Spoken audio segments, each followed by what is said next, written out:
I've got a bunch of leftover materials. I think I need to do something with it. Everything you see here is leftover from other projects, so I've decided to try and build a terrarium out of spare parts. This glass jar is perfect for a terrarium. It's a decent size with easy access. A quick rundown of the materials I have. I have gravel from an old aquarium, bark from a vivarium, various types of moss, some spare wood, some spare slate, and clay pebble. The first step in any terrarium, the drainage layer. This will be made up from the gravel from the aquarium and some clay pebbles. The different sized stones mixed together with the clay pebbles will create for a great drainage layer, but also have the advantage of having a nice decorative side. I simply mixed handfuls of the stones and pebbles together and scooped it into the bottom of the glass jar. I did this until I used up all of the stones and had about an inch of drainage layer at the bottom. I used a sculpting tool to ensure it was flat and moved some of the larger rocks to the edges. I needed a barrier between the drainage layer and the substrate. This cheesecloth would hopefully do the job. I had some left over from an aquarium build and I just needed to cut the size. I simply placed the jar on top of the cheesecloth and cut round it with a pair of scissors. Although it is not the exact shape I need, it's easily adjusted later. With a little extra trimming, the cheesecloth was just about ready. It doesn't need to be a perfect fit, just as long as it covers the majority of the gravel. The whole purpose of this barrier is to stop the substrate mixing down into the drainage layer.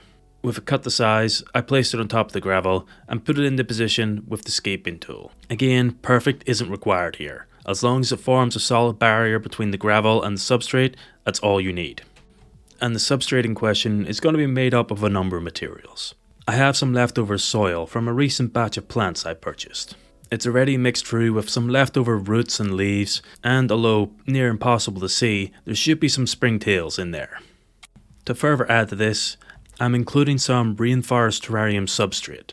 These wood chips will help in stopping the soil from clumping up.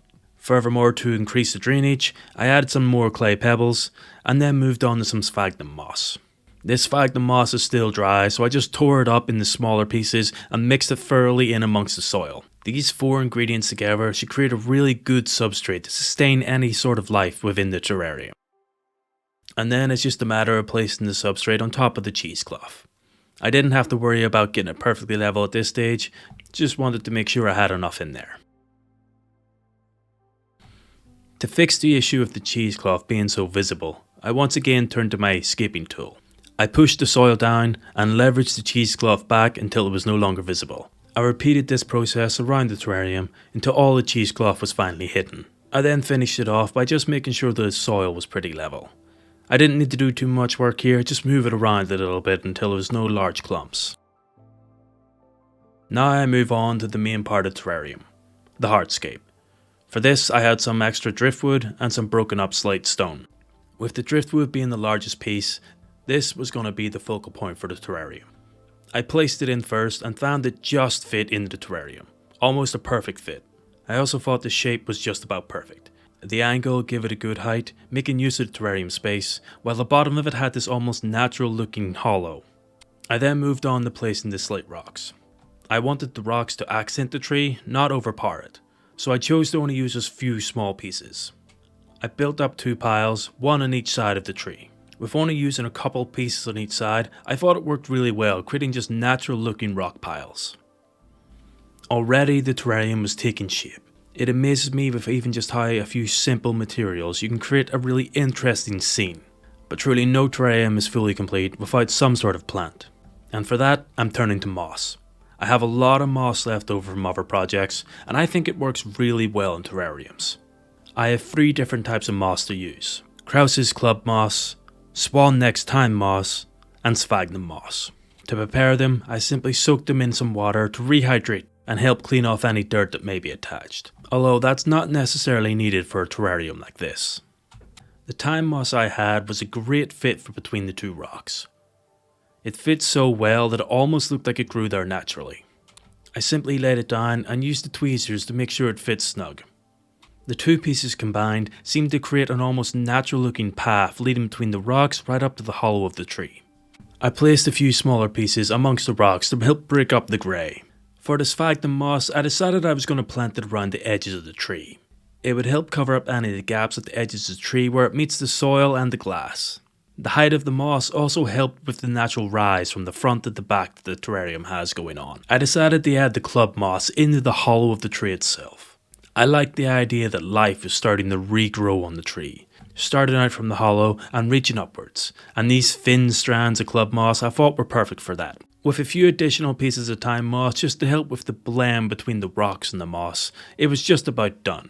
The moss has added some much needed colour to this terrarium, and already I think it looks amazing. But there was one more piece I thought I could add. I took a cutting from a more mature piece of club moss and planted it behind the tree. I think this giving added height and just peeking over the top of the tree, it worked really well. I'm really happy with the result. The design was very simple, but looks like something you could easily find in a forest. The terrarium's almost ready to be fully sealed up.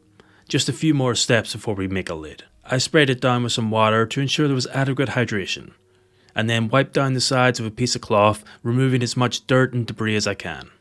Creating the terrarium's lid is going to be a two-step process. Firstly, I used cling film as a water trap. This film will seal the terrarium, keeping any of the water in. Any water that does evaporate will condense on the film and fall back into the terrarium. I simply stretched it over the top of the terrarium and cut it to size. For the second part and the outer layer, I used canvas. I had a piece that seemed to be just about the right size.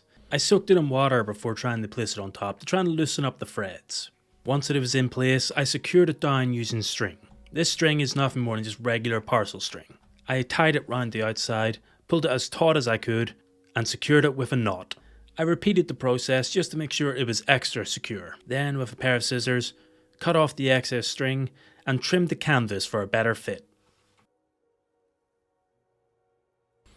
I quickly wiped down the outside with a microfiber cloth to remove any marks, and the terrarium was done. This was a really simple build and easy to put together with just some extra materials I had sitting about.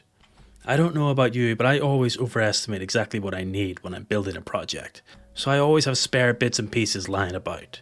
This is a really good, simple and cheap way to use them up. Overall, this project took no more than a couple of hours to do, and I'm really happy with the results. It'll be great to see how it grows and develops in the long term. So if you're like me and have a bunch of pieces left over, grab a jar, put them in it and see what you come up with. So thank you for joining me, thank you for watching, and until next time, happy scaping.